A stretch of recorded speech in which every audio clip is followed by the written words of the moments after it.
Assalamualaikum warahmatullahi wabarakatuh, and hi, my name is Liana Syarah binti Muhammad Jahari. In this video, we are going to talk about financial position and financial performance analysis for three companies chosen, which are TASCO Berhad, Lingkaran Transkota Holdings Berhad, and Tiong-Nam Logistics Berhad.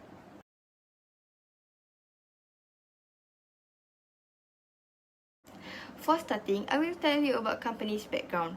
First is TASCO Berhad. TASCO Berhad is a subsidiary of Yusen Logistics Company Limited, a subsidiary of Nippon Yusen Kabushiki Kaisha. With about 48 years of experience, they offer transportation services like air freight forwarding, trucking, cross-borders, and many more. Not only that, they also provide warehousing and distribution services like in-house logistics. In addition, they also do project cargo, solutions engineering, aerospace logistics, and many more. Basically, TASCO Berhad covers all modes of transport, including air, sea, and land, with the most effective and efficient shipment options available. Moving on to the second company chosen, Lingkaran Transkota Holdings Berhad is the concessionaire of Lebuh Raya Damansara Puchong LDP. Since its completion in December 1998, this modern intra-urban highway allows people to travel in, out, and within residential areas and allows for easy access to townships like Kepung, Subang Jaya, Puchong, and many more. The highway is 40 km in length, connecting the north and south of Klang Valley. Over 1 billion ringgit Malaysia was fully funded by the company for the LDP. Ever since 1999, Lingkaran Transkota Holdings Berhad has been and will continuously be committed to ensure the highway's seamless operation and maintenance, accommodating linkage from developing projects, meeting the needs of the discerning road users, and engaging proactively with local community through its series of corporate social responsibility (CSR). For the third company, we chose Tiong-Nam Logistics Holdings Berhad. In 1975, Tiong-Nam Logistics Holdings Berhad started out as a small-scale cargo business handling consolidated cargo and micro-distribution within Peninsular Malaysia, and now is one of the largest total logistics service providers in the Asia-Pacific region. The company operates through four segments, which are logistics and warehousing services, investments, property and development, and also hotel and dormitory. Tiong-Nam Logistics Holdings Berhad provides fully integrated logistics services, which includes provision of warehouse space coupled with warehouse management services, tucking delivery, cross-border transfers, container haulage, heavy transportation, as well as last-mile delivery for e-commerce companies. Vertical analysis are some called common size. The formula to calculate it: first, every item in the balance sheet was divided with total equity and total liabilities. Please be note that total assets is always equal to total liabilities plus total equity. Then the answer multiply with 100 to get the answer in percentage. Based on the table and the graph of LITRAK, the company's current assets seems to be maintained for 3 years. It demonstrates that the company is able to pay back its short-term obligation. Plant and equipment and also other intangible assets are also maintained. But the increase in investment in an associate is obviously seen from the year 2019 to 2021. Moving to the non-current assets of the company, it seems to be maintained. Under the liabilities, the company's non-current liabilities, current liabilities, and total liabilities shows a positive sign as it gradually decreases. Probably the company is better in managing its debt, right? On the other hand, under equity, the common size after retained earnings increased gradually from the year 2019 to 2021, with the common size of 31.23% rose to 38.67%, up to 45.66%. Last but not least, the analysis of total equity increased from 41.94% to 50.59%, rising up to 58.60%. According to the table and the graph of TASCO company, the current assets declining for the rest of the analysis, which will affect the company in paying its short-term obligation. plant, property, and equipment has slightly decreased in 2021, while as the right of use asset increasing. Same goes to the goodwill, but it can be seen that goodwill have drastically increasing in 2021. The investment in a joint venture are also decreased, but it remained the same in 2021. As for current liabilities, it has an increasing pattern, but however it declined in 2021, showing the same decreasing pattern for total liabilities. This shows that the company may have gained a favorable interest rate to any new debt it undertakes from any parties, as the lower total liabilities lessen the chance of default risk. Regarding equity, the share capital shows a maintained common size while retained earnings increase. An increase in retained earnings is a strong sign of a company's financial health, and it will impact the net income. The analysis ended with a total equity a positive pattern as above, as it increased for each year and rose up to 45.76% in the last year of analysis. An increase in a company's equity results in an increase of the company's stockholders' equity balance. This will be beneficial to the stockholders.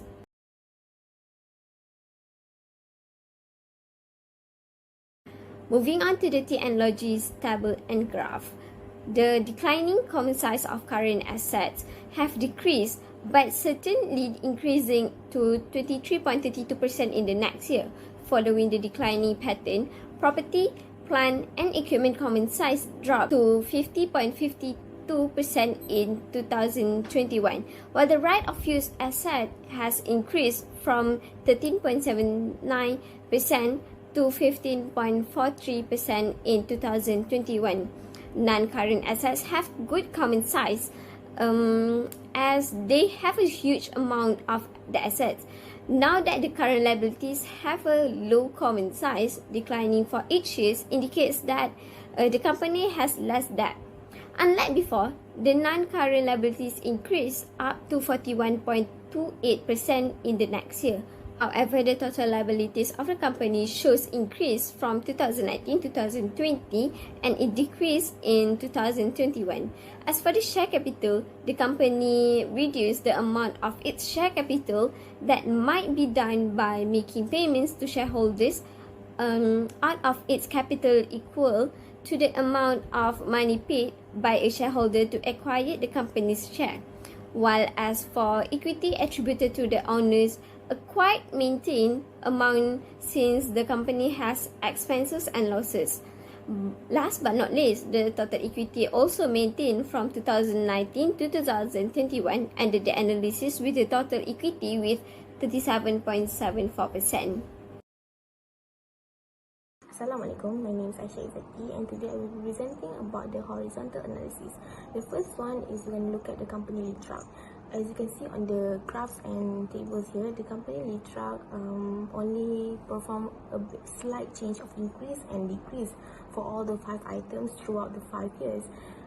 The ones that you can see here, that the profit after tax increases from 2017 to 2018 above the baseline, but then decrease in 2021. But for the operating cost, it stays under the baseline throughout all the years after 2017. For this case, we can see that the company is still gaining profit because it's very efficient on getting its operating costs low, and due to that, they can have a higher profits after tax and before tax. Now we're going to look at the TASCO horizontal analysis. As you can see in the graph, it is very different from LITRAK. The revenue of this company increases throughout the 5 years. Until 2021, it reaches 162 index, the highest compared to the 3 companies. As for the gross profit, it increases a bit in 2019 and then decreases, and then it went back up, increase in 2021. This is due to the higher demand of logistics services in 2021. As to the profit before tax and profit after tax, They both also explain the same pattern, which is increase a bit in 2019 and then decreases, and then it went back up in 2021. This all performs better in 2021, and I believe that this is due to the demand of services, logistic services that needs to be provided towards the e-commerce platforms such as Shopee and Lazada, because all these years on 2021 there is an increase in demand of using e-commerce. Moving on to the company TNLOGIS, which is Tiong-Nam Logistics. For Tiong-Nam Logistics, only the revenue growth increases throughout the 5 years, but it only increases a bit and it's consistent, but it is over the 100 index baseline. As for other items in the box that we are analyzing, it all decreases. And according to the Edge Market article, even though the logistic services demand still increase, but due to Tiong-Nam Logistics, they also offers a property services.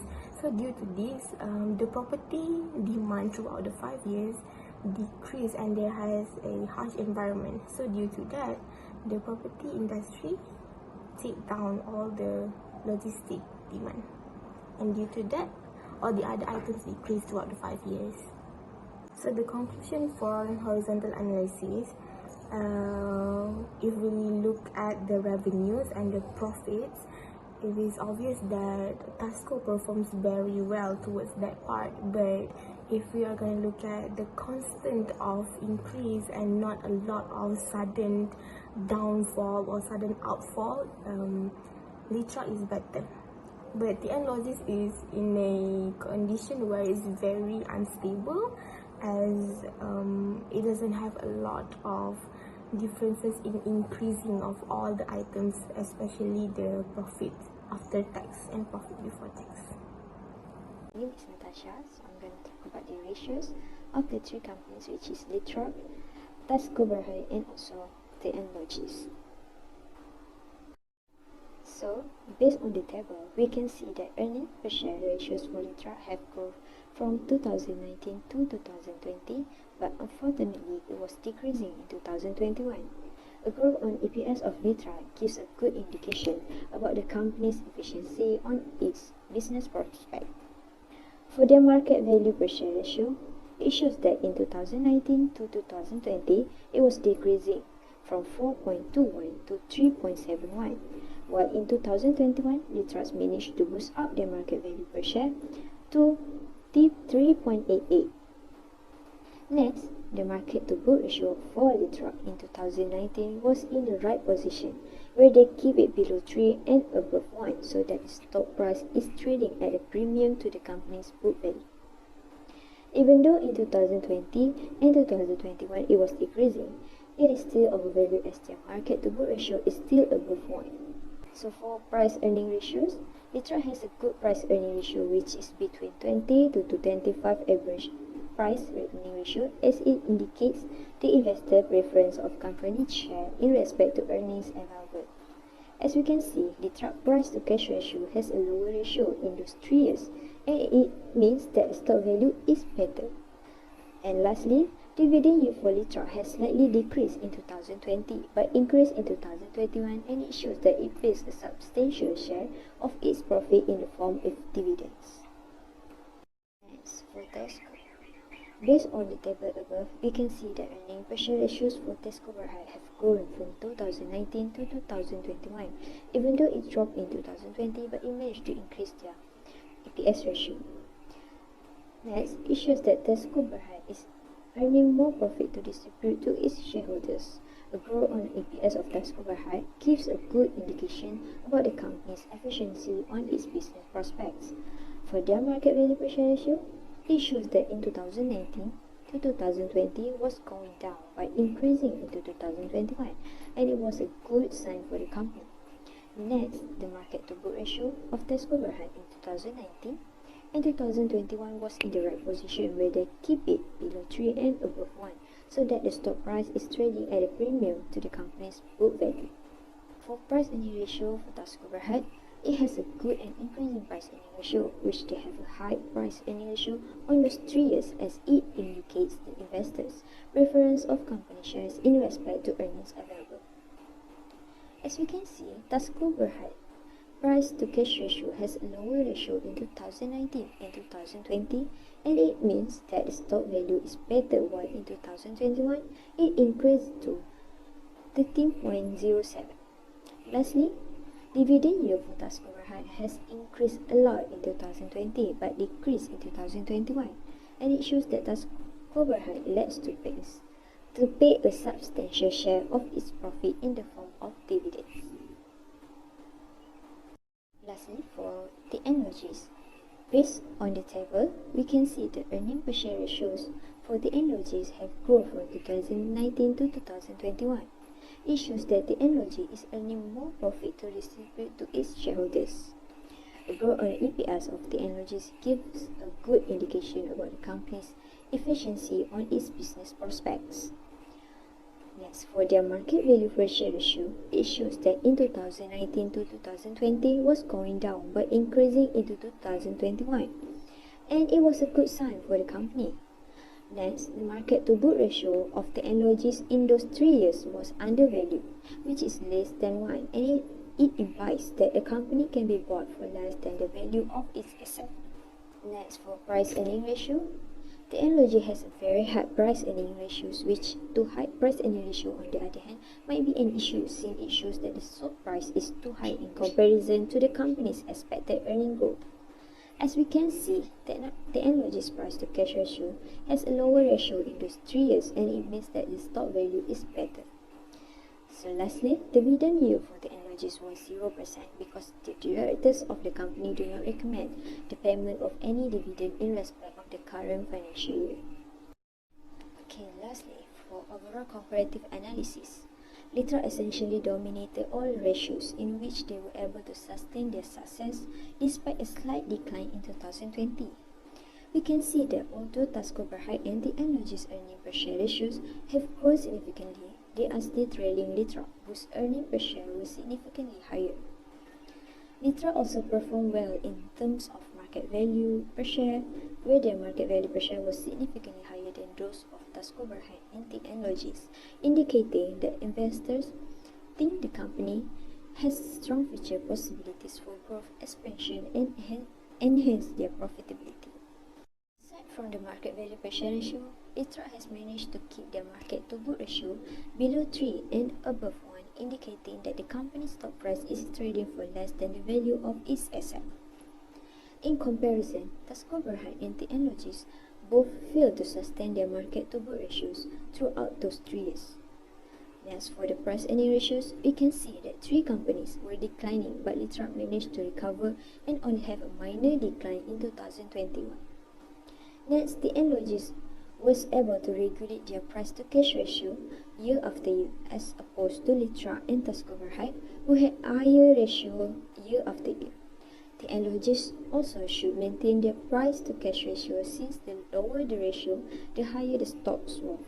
So finally, dividend yield is a tool used to calculate the return on the amount of money you will receive in dividends from a company based on the current market price of the stock, and LITRAK once again managed to maintain their dividend yield ratio throughout the year, unlike TASCO. Now, let's talk about ways to improve the weakness of each company. Starting with Tiongnan Logistics Holdings Berhad, since the company has recorded the worst amount of total liabilities based on vertical analysis, which is 62.26% in the year of 2021. Because of this matter, they were facing a sort of negative perception since they have more liabilities than assets. Investors will think that they are exposed to higher risk since their share capital was also low. In this case, we believe that they should make more profit while reducing costs so that they can use the extra cash to pay off existing debts. We would like to advise the company to not take on more debt, as it will increase more liability in the company. Moving on to TASCO Berhad, they seem to have a problem paying a substantial share of its profits in the form of dividends. This will eventually result in investors withdrawing their investments to the company, as investors tend to buy shares in dividend-paying companies. Not only that, the sale of the company's shares will also drop. As we all know, dividends are taken from the profits of the company, so if this kind of problem occurs, improving profit levels should be a key focus. In this case, we believe that they should increase productivity, efficiency, as well as their turnovers of their creations. Not only that, it is also advisable for TASCO Berhad to opt for expanding the business into new sectors in the market or even develop new products or services to improve their profit levels. As for lingkaran Transkota Holdings Berhad, which is the best company compared to the other in this analysis, we can see that this company performs very well. However, we believe that they should focus on increasing the company's revenue as well as their gross profit, since it is said that the company's revenue and gross profit have been very stable and similar without an increase from 2017 to 2020 and started to fall in 2021. There are few ways that they can improve and counter the concerns, which are reducing the cost of goods sold without changing the selling price. The gross profit margin will rise as a result of a decrease in the cost of goods sold. The gross profit will rise as a result of a decrease in the cost of goods sold. Some methods for lowering the cost of goods sold include finding lower price suppliers, purchasing raw materials at lower price, using labor-saving technology, and outsourcing. Other than that, they can also increase their sales volume without raising their selling price or the cost of goods sold per unit. Since the fixed manufacturing cost per unit decreases with production volume, an increase in sales volume can reduce the cost of goods sold. A higher gross profit is achieved when there is a rise in sales and a decrease in the cost of goods sold per unit. So I guess that is all from us. Thank you very much.